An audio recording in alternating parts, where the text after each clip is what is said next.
প্রথম দেখায় মনে হতে পারে এখানে চলছে কোনো নির্মাণ কাজ।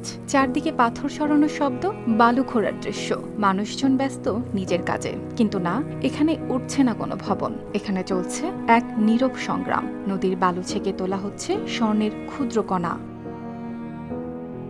আফগানিস্তানের পূর্বাঞ্চলের কুনার নদীর বুকে প্রতিদিন জড়ো হন শত শত মানুষ।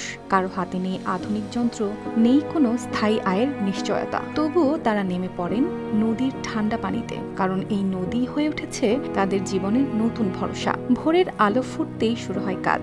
কেউ পাথর সরান, কেউ বালি তুলে ধুয়ে দেখেন, আর কেউ চোখ কুঁচকে খুঁজে ফেলেন ছোট্ট ঝিলমিল কোনো কণা। সেই কণাটাই সোনা, আর সেই সোনার মধ্যেই লুকিয়ে থাকে পুরো দিনের আশা। তাদেরই একজন ৩৫ বছর বয়সী গুল আহমদ জান।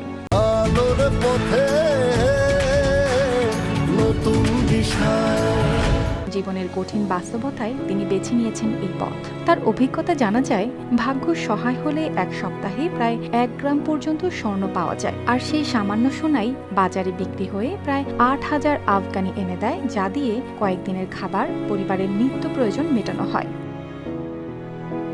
তবে একেবারেই সহজ নয় এই পথ। অনেক সময় পুরো দিন কেটে যায়, কিন্তু হাতে আসে না এতটুকুও স্বর্ণ। ঠান্ডা পানি, ক্লান্ত শরীর, তবুও থেমে থাকে না তাদের চেষ্টা। কারণ তারা জানে, হয়তো পরের মুঠো বালিতেই লুকিয়ে আছে ভাগ্য বদলের সুযোগ। নদীর স্রোত বয়ে চলে নিজের গতিতে, কিন্তু সেই স্রোতের মাঝেই দাঁড়িয়ে থাকা মানুষগুলো যেন চালিয়ে যায় সময়ের সঙ্গে এক অদৃশ্য যুদ্ধ। তাদের চোখে ক্লান্তি আছে, কিন্তু সেই ক্লান্তির আড়ালে স্পষ্ট এক জেদ, হার মানার নয়। অর্পিতা জাহান, RTV।